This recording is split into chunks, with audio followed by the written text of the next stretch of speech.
So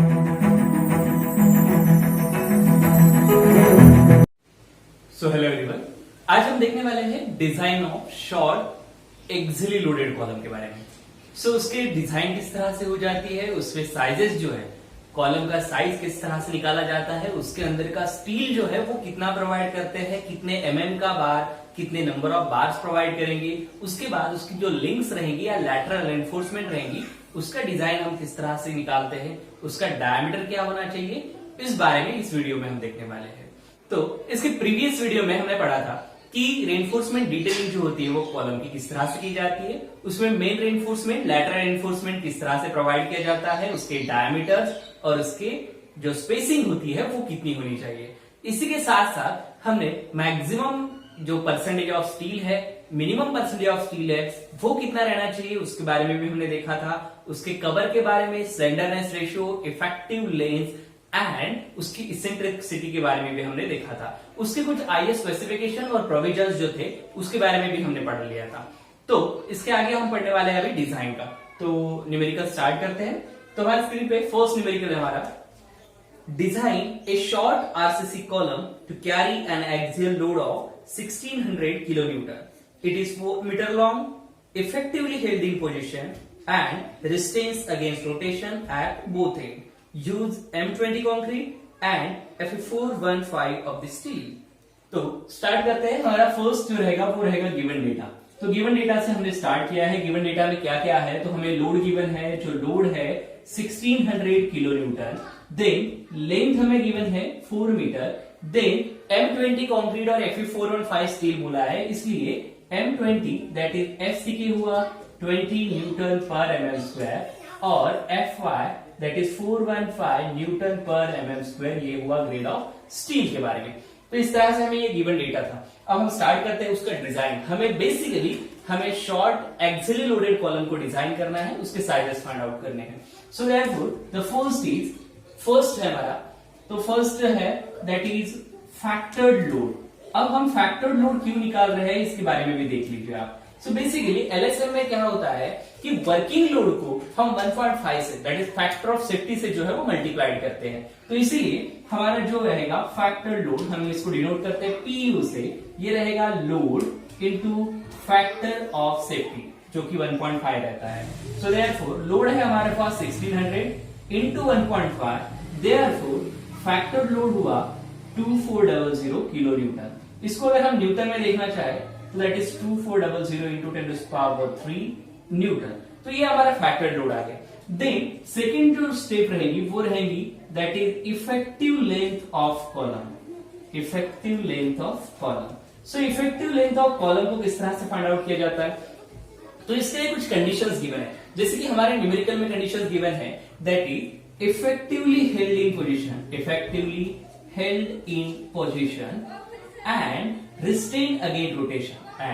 restrained against rotation at both ends, restrained against rotation at both ends। तो ये condition जो है हमें गिवन है, ठीक है। अब ये कंडीशन जो है वो कहां पे मिलेगी आपको, तो ये आपको IS कोड 456/2000 में ये इफेक्टिव लेंथ ऑफ कॉलम है, इसकी सारी की सारी कंडीशन जो है वो आपको मिल जाएगी। तो इसके हिसाब से इफेक्टिव लेंथ रहेगा हमारा 0.65 टाइम्स ऑफ लेंथ। देयरफॉर अगर मैं इसमें पुट करूं तो that is 0.65 times of length है हमारे पास, कितनी है 4 metre. So that is 4 metre अगर हमने पुट किया तो ये मिलेगी मुझे 2.6 मीटर। अगर मैं उसके इफेक्टिव लेंथ को mm में लेना चाहूं तो ये रहेगा 2600 mm। तो इस तरह से हमने इफेक्टिव लेंथ जो है वो भी प्रोवाइड कर ली है। इसी के साथ हमारा नेक्स्ट जो रहेगा वो रहेगा step that is total gross area. अब हमें क्या करना है, कॉलम की साइजेस फाइंड आउट करनी है, टोटल एरिया फाइंड आउट करना है। तो टोटल एरिया मतलब क्या है, तो ग्रॉस एरिया। अब ग्रॉस एरिया क्या रहेगा, तो अगर एक कॉलम है तो कॉलम के अंदर स्टील रहेगा और कंक्रीट रहेगा, मतलब एक कॉलम जो है वो स्टील और कंक्रीट से बना रहता है। सो देयरफॉर इसमें कुछ एरिया जो है वो कंक्रीट का, देन कुछ एरिया जो है वो स्टील का रहेगा। तो इस तरह से हमने लिख लिया। अब हमें क्या करना रहता है कि स्टील हमें पता है कि कितना प्रोवाइड करना चाहिए। जैसे इसके लास्ट वीडियो में बताया है कि मिनिमम जो है वो 0.8% और मैक्सिमम 6% तक जो हम कॉलम में रेनफोर्समेंट प्रोवाइड कर सकते हैं। सो इसी के साथ अगर मैं यहाँ पे सपोज 1% ऑफ स्टील जो है वो अज्यूम कर लेता हूं। So assuming 1% of steel, 1% of steel. 1% use किया है, ये आपको याद रखना है कि ये कितना होना चाहिए। सो ये 0.8 से लेके कहां से 0.8 से लेके 6% तक जो है हम इसको अज्यूम कर सकते हैं। ठीक है, सो मिनिमम 1% हमने अज्यूम किया। 1% मतलब क्या, तो एरिया ऑफ स्टील हुआ हमारा 0.01 ऑफ ग्रॉस एरिया। अगर हमें ये स्टील पता चला तो बचा हुआ क्या रहेगा, कंक्रीट रहेगा। तो बचा कितना, 1% अगर स्टील है तो कंक्रीट कितना हुआ, तो कंक्रीट हुआ 99%। सो दैट इज 0.99 ऑफ Ag, ये हमें मिला, दैट इज कंक्रीट का एरिया। अब इस तरह से हमने कंक्रीट और स्टील को तो हमने निकाल लिया है। अब इसी के साथ हमें क्या है, फॉर्मुलेशन करना है, अब फॉर्मूले में पुट करना है। तो कंक्रीट के लिए जो डिजाइन करते हैं हम, उसका फॉर्मूला जो है वो रहता है that is PU equal to 0.4 FCK AC plus 0.67 FY ASC। ठीक है, तो ये आपको फार्मूला जो है वो याद रखना है इसके डिजाइन के लिए। अब हमें इसमें क्या करना है, वैल्यूज पुट करना है। तो वैल्यूज अगर हम पुट डाउन करते हैं तो that is PU, factor load हमारे पास है ऑलरेडी, जो कि है 2400 इंटू 10⁻³ देन 0.4 FCK है 20, this is FCK, this is 20, then AC area of steel कितना हुआ, एरिया ऑफ कंक्रीट कितना हुआ 0.99 of Ag, then plus 0.67 FY है 415 इंटू स्टील का एरिया हुआ 0.01 ऑफ Ag। सो इस तरह से हमने पुट किया। अब देखो यहाँ पे सारे के सारे फैक्टर जो हमें पता है सिवाय ये ग्रॉस एरिया के, तो आपको कैलसी में पुट करना है, आपको ग्रॉस एरिया जो है वो यहां से मिल जाएगा। सो देयरफॉर हमें ग्रॉस एरिया जो है हमने कैलकुलेट कर लिया है। कैलकुलेशन के हिसाब से ग्रॉस एरिया जो है हमें मिला है दैट इज 224299 mm²। तो इतना हमें जो है वो ग्रॉस एरिया जो है वो मिल गया, टोटल साइज ऑफ एरिया है ये। ठीक है, अब टोटल ग्रॉस एरिया मिलने के बाद हमें क्या करना है कि एक साइड जो है वो अज्यूम करनी है। तो सपोज मैंने डायमीटर अज्यूम कर सकते हैं या फिर स्क्वायर रेक्टेंगल टाइप का कॉलम यूज कर सकते हैं। तो मैं बेसिकली यहाँ पे अज्यूम करता हूं कि प्रोवाइड करेंगे हम प्रोवाइडिंग स्क्वायर कॉलम। ठीक है, अगर हम अज्यूम कर सकते हैं, आप अपनी मर्जी से है। ठीक है, रिक्वायरमेंट के हिसाब से भी रहेगा। तो रिक्वायरमेंट अगर आपको डायमीटर मतलब सर्कुलर कॉलम है तो आप क्या करोगे, यहाँ पे सर्कुलर कॉलम लिखोगे। रेक्टेंगल है तो रेक्टेंगुलर, उसका रेशियो रहेगा। मैं स्क्वायर कॉलम यहाँ पे प्रोवाइड कर रहा हूं। अगर मैं स्क्वायर कॉलम प्रोवाइड करता हूं तो टोटल एरिया क्या हो जाएगा बाबा, दैट इज B का स्क्वायर, साइड का स्क्वायर। ठीक है, स्क्वायर का एरिया हुआ साइड का स्क्वायर। तो इसके हिसाब से मुझे टोटल एरिया जो है वो पता है that is 224299 equal to B square. तो यहां से हमें B की वैल्यू जो है वो मिल जाती है। ठीक है, दैट इज साइड हमें मिल गई है। साइड कितनी आई, तो यहां से आप कैलकुलेट करोगे तो ये मिल जाएगा 473 पॉइंट समथिंग। सो इसको अप्रोक्सीमेटली मैंने 500 mm लिख दिया है। ठीक है, तो देयरफॉर हमें जो कॉलम मिला है की साइज हुई, column of size is 500 into 500 mm। ये हमें साइज का कॉलम जो है हमने प्रोवाइड कर लिया है। स्क्वायर है इसलिए 500 इंटू 500 दोनों साइजेस सेम आई, B और D। अगर ये रेक्टेंगल होता तो B और D अलग अलग होता था। अगर मैं सर्कुलर करता तो यहाँ पे डायमीटर आता था। ठीक है, तो यहां से हमने कॉलम की साइजेस जो है, मतलब इतना लोड कैरी करने के लिए 500 इंटू 500 mm का कॉलम चाहिए, ये हमें पता चला। ठीक है, फिर हमने कॉलम का साइज जो है वो प्रोवाइड कर लिया है। अब इसके हिसाब से अब ये जो एरिया आया था वो कुछ कम आया था, हमने क्या किया, डायमीटर जो है वो साइज जो है वो बढ़ा दिया। इसके हिसाब से क्या होगा कि हमारा एरिया जो है वो बढ़ जाएगा। तो इसीलिए हम क्या करते हैं, एरिया प्रोवाइडेड हम निकाल लेते हैं। सो देयरफॉर एरिया प्रोवाइडेड कितना होगा, तो स्क्वायर कॉलम है, स्क्वायर कॉलम के लिए क्या रहेगा, B इंटू D। तो देयरफॉर एरिया जो है वो प्रोवाइडेड एरिया जो है वो निकल आता है दैट इज 2500 mm²। अब ऑलवेज आपको ये बात हमेशा याद रखना है कि जो भी आप एरिया प्रोवाइड करते हो वो always greater than area required. ठीक है, तो रिक्वायर्ड एरिया से प्रोवाइडेड एरिया आपका ज्यादा होना चाहिए। रिक्वायर्ड कितना था 224299, लेकिन हमने प्रोवाइड कितना किया, इतना, मतलब हमने डायमीटर जो है वो बढ़ा दिया है। सो देयरफॉर यहाँ पे हम लिखेंगे कि सेफ है। ओके, ठीक है, जितने की जरूरत थी उससे हमें थोड़ा सा जो है वो ज्यादा प्रोवाइड करना है। तो यहां से हमें एरिया प्रोवाइडेड भी पता चला। अब पैरामीटर चेक करने हैं, दैट इज 4 स्टेप है हमारी स्लेंडरनेस रेशियो। ठीक है, तो स्लेंडरनेस रेशियो को चेक करना है, स्लेंडरनेस रेशियो। अब स्लेंडरनेस रेशियो को किस तरह से चेक करना है, तो स्लेंडरनेस रेशियो के बारे में भी हमने लास्ट वीडियो में जो है वो डिस्कस किया है। तो दैट इज स्लेंडरनेस रेशियो को हम लैम्डा से डिनोट करते हैं। ये रहता है effective length divide by least lateral dimension. अब लीस्ट लैटरल डायमेंशन मतलब क्या है, तो b इंटू डी, इन दोनों में से जो भी छोटा है वो। अब हमारे पास स्क्वायर कॉलम है तो दोनों साइजेस जो है वो सेम रहने वाले हैं। सो देयरफॉर इफेक्टिव लेंथ कितनी है, तो 2600 जो हमने ऑलरेडी कैलकुलेट करके रखी थी, this is effective length divided by least lateral dimension, that is 500, so which is equal to 5.2, which is less than 12। अगर वो 12 से छोटा आता है स्लेंडरनेस रेशियो, तो हम इसको डिजाइन कैसे करते हैं, design as a short column. ठीक है, तो अगर ये 12 से छोटा आता है तो इसको हम शॉर्ट कॉलम बोलते हैं। अगर स्लेंडरनेस रेशियो 12 से ज्यादा आता है, बड़ा आता है, तो उसको हम लॉन्ग कॉलम जो है वो बोलते हैं। तो यहां से हमें पता चला कि ये जो है कॉलम कौन सा है, शॉर्ट कॉलम है। अब शॉर्ट कॉलम है, ये पता चलने के बाद हमें इसेंट्रिसिटी भी चेक करनी है कि वो एक्सियली लोडेड है, यूनी एक्सियल है कि बाय एक्सियल है। अब इसके हिसाब से तो इसेंट्रिसिटी चेक करेंगे, तो इसेंट्रिसिटी, अब इसेंट्रिसिटी के लिए हमारे पास फॉर्मूला है कि मिनिमम इसेंट्रिसिटी कितनी होनी चाहिए। तो मिनिमम इसेंट्रिसिटी मैंने बताया था, that is length divide by 500 plus D divide by 30। ठीक है, अब हम देखेंगे कि लेंथ कितनी है। अब मैंने यहाँ पे इफेक्टिव लेंथ नहीं बोला, ये बात आपको याद रखनी है, इफेक्टिव लेंथ नहीं है, ओरिजिनल लेंथ। तो ओरिजिनल लेंथ कितनी थी यहाँ पे, तो ओरिजिनल लेंथ थी 4 metre. 4 metre that is 4000 mm divide by 500 plus 500 क्या है, ये हमारा डी है, बी इंटू डी में से, देन डिवाइड बाय 30, तो ये आता है हमारा ई मिनिमम। चलो कैलकुलेटर में पुट करके देखिए, बताइए।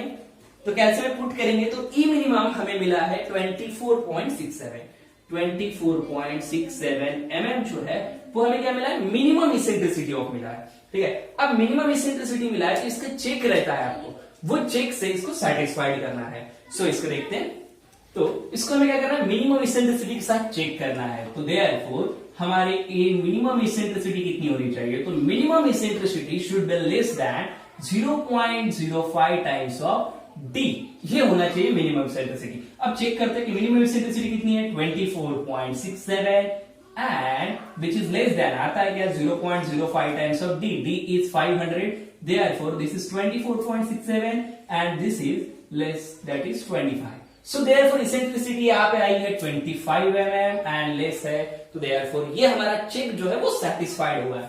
चेक सेटिस्फाइड हुआ है तो therefore okay and save. Then अगर यहां से मुझे पता चलता है कि इसेंट्रिसिटी के अंदर है, मतलब वो एक्सियली लोडेड है, अगर वो इसेंट्रिसिटी के बाहर जाता तो वो इसेंट्रिकल कॉलम हो जाता था। तो देयरफॉर मैं यहाँ पे एक जो कमेंट्स है वो लिख देता हूं कि column is design as axially loaded short column. ठीक है, तो एक्सियली लोडेड जो है वो हमें यहां से पता चला, तो एक्सियली लोडेड शॉर्ट कॉलम जो है यहां से हमें पता चला है। ठीक है, तो यहां से आपको ये बात याद रखनी है कि स्लेंडरनेस रेशियो क्यों करते हैं, तो स्लेंडरनेस रेशियो से हमें पता चलता है कि कॉलम है शॉर्ट है कि लॉन्ग है। इसेंट्रिसिटी से क्या पता चलता है कि एक्सियली लोडेड है कि इसेंट्रिकल लोडेड है, ये हमें बात पता चलती है। तो ये बातें आपको याद रखनी है।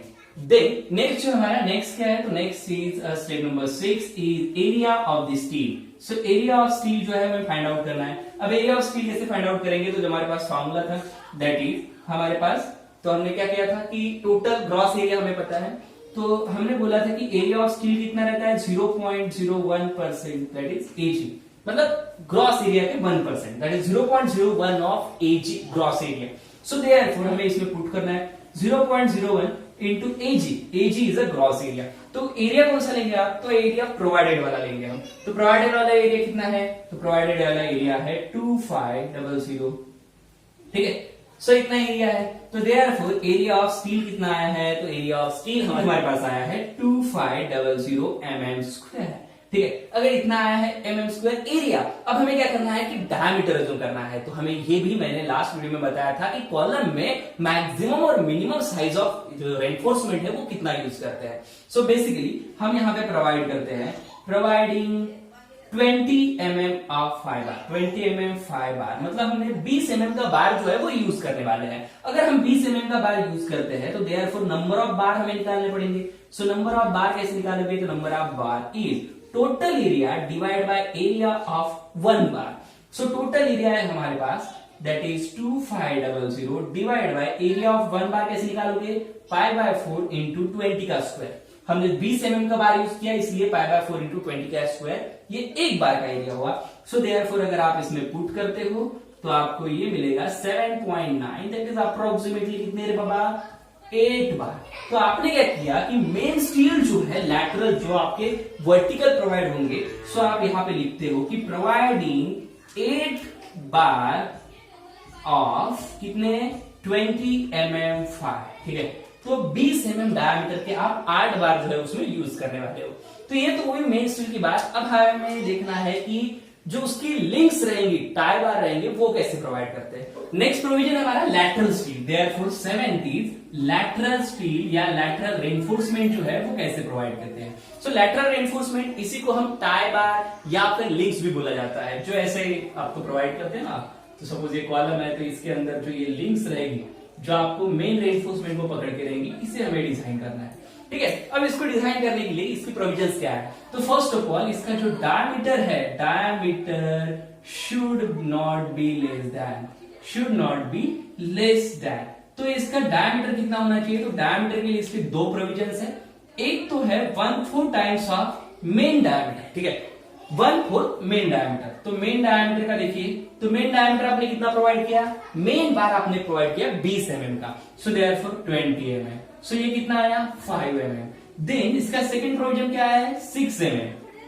अब आपको क्या करना है, इन दोनों में से जो भी बड़ा आता है डायमीटर उसको आपको प्रोवाइड करना है। सो देयरफॉर मैंने यहां पे लिख दिया कि providing 6 mm of bar for link, ठीक है। तो लिंक के लिए हमने क्या किया, 6 mm के लिंक्स जो है वो प्रोवाइड कर लिए। अब इसका पिच मतलब क्या कि इसका स्पेसिंग जो है वो कितना होना चाहिए। तो फॉर पिच के लिए क्या होगा, so pitch should not be exceed, ठीक है, शुड नॉट बी एक्सीड, तो इससे बड़ी नहीं होनी चाहिए। तो इसके 3 प्रोविजंस रहते हैं। सो इसके 3 प्रोविजंस क्या है, एक तो है list lateral dimension. List lateral dimension मतलब क्या, बी और डी में से कोई भी छोटा, तो दोनों हमारे सेम है बिकॉज स्क्वायर कॉलम था, तो यहाँ पे 500 आएगा। देन सेकेंड इज ये रहता है 16 टाइम्स ऑफ मेन डायमीटर का, ठीक है। तो 16 times of main diameter, main diameter कितना है, तो मेन डायमीटर है 20, सो देयरफॉर आप अगर इसको मल्टीप्लिकेशन करते हो तो ये आता है 320 mm। Then c is least is 300 mm। आपको क्या करना है, इन तीनों में से जो भी मिनिमम रहता है उसका स्पेसिंग प्रोवाइड करना है। तो तीनों में से मिनिमम देखिए कौन सा है, 300 है। सो देयरफॉर मैं यहां पे लिखता हूं प्रोवाइडेड लिंक ऑफ कितना 6 mm 5 about 300 mm centre to centre. तो इस तरह से आपने क्या किया, लैटरल रेनफोर्समेंट और मेन रेनफोर्समेंट जो है वो प्रोवाइड कर दिया है। अब आपको लास्ट जो रहेगा वो क्या रहेगा कि इसका स्केचअप करना है, आपको इसकी डिटेलिंग जो है वो फिगर में बताने हैं। तो देखिए आप थोड़ा सा इसको फिगर में बताते हैं। तो हम ये सेक्शन हमने क्या क्या डिजाइन किया वो हम फाइंड आउट करने लिखेंगे। सो देयरफॉर हमने सबसे पहले इसकी साइजेस फाइंड आउट की। तो 500 बाय 500 का हमें क्या मिला, एक कॉलम मिला। देख इसके अंदर कितने बार मिले हमें, सो इसके अंदर हमें 8 मेन बार मिले। ये देखिए 8 मेन बार है जो 20 mm के है। तो आपको 8 बार प्रोवाइड करने, मैं इस तरह से प्रोवाइड कर रहा हूं, ठीक है। इस तरह से हमने 8 बार जो है वो इसके आउटर पेरिफेरी में प्रोवाइड कर दिए 8 बार, ठीक है। इसके कवर का भी ध्यान रखना है, ये जो मेन बार रहेगा इसका आउटर डायमेंशन से इसका कवर जो है, मिनिमम कवर जो है वो 40 mm रहता है। तो इसका कवर छोड़ के हमने मेन बार प्रोवाइड किया। मेन बार प्रोवाइड करने के बाद इसको पकड़ने के लिए हमने 6 mm लिंक जो है वो प्रोवाइड की है। तो 6 mm की लिंक जो है हमें प्रोवाइड करनी है। तो हमने 6 mm की लिंक जो है इसको पकड़ के प्रोवाइड की है, ठीक है। तो ये लिंक जो है वो आपको इस तरह से दिखाई देगी, इसी को हम टाई बाय बोलते हैं। अगर क्या होता है कि नंबर ऑफ बार जो है वो ज्यादा हो जाते हैं तो इसके लिए हम 2 रिंग्स ये प्रोवाइड करते हैं। सपोज ये 1 2 3 और 4, ये 4 को पकड़ के ये लिंक्स है। तो ये जो बचे 4 है इसको पकड़ने के लिए मैंने अलग तरीके से लिंक जो है वो प्रोवाइड कर सकता हूँ, ठीक है। तो इस तरह से भी आप लिंक जो है वो प्रोवाइड कर सकते हैं, ओके। तो यहां से हमने डिजाइन जो है हमने कर लिया है। आपने इसमें नेम देना है कि ये 8 बार थे 20 mm डाया के, ठीक है। देन ये जो लिंक थी ये कितनी थी 6 mm 5 अबाउट कितना, तो 300 mm सेंटर टू सेंटर, ठीक है। इसका अगर आप वर्टिकल व्यू देखना चाहते हो तो वर्टिकल व्यू कैसे देखेगा, तो सपोज ये कॉलम है, ठीक है, इसका डायमेंशन आपको पता है, इसमें आपने वर्टिकल बार प्रोवाइड किए हैं तो आपको 3 बार दिखाई देंगे यहां से, ठीक है, ये 3 बार आपको यहां से दिखाई दिए। देन ये जो लिंक है वो प्रोवाइड होगी, दिस इज लिंक, ठीक है। तो आपका ये डिटेलिंग भी यहां पे भी देख सकते हो आप। सो दिस इज 8 बार, ठीक है, 8 बार ऑफ 20 mm 5, और ये जो लिंक है ये लिंक है 6 mm की, ठीक है, 6 mm लिंक अबाउट 300। अब 300 मतलब क्या, तो ये स्पेसिंग है इसकी, ये इसी को बोला जाता है पिच। तो ये कितनी रहेगी, 300 mm रहेंगी, ठीक है, तो ये पिच रहेगी आपकी 300 mm की। देन ये जो रहेगा ये कवर बोलते हैं इसको, ये है कवर, जो कि रहेगा कितना रहेगा कवर, 40 mm जो है वो कवर आपको प्रोवाइड करना है। तो इस तरह से हमने जो है एक्सियली लोडेड कॉलम जो है वो डिजाइन कर लिया। इसमें हमने इसकी साइजेस निकाल ली, मेन स्टील निकाल लिया, लैटरल स्टील निकाल लिया, और उसका जो है रेनफोर्समेंट डिटेलिंग जो है वो बता दिया है। तो इसी तरह से हम आगे भी स्ट्रक्चर से रिलेटेड वीडियो जो है वो देखने वाले हैं। तो बेसिकली अगर आपको अच्छा लगता है तो चैनल को सब्सक्राइब करना ना भूले, साथ ही वीडियो को लाइक, कमेंट और शेयर करना भी ना भूले। Thank you.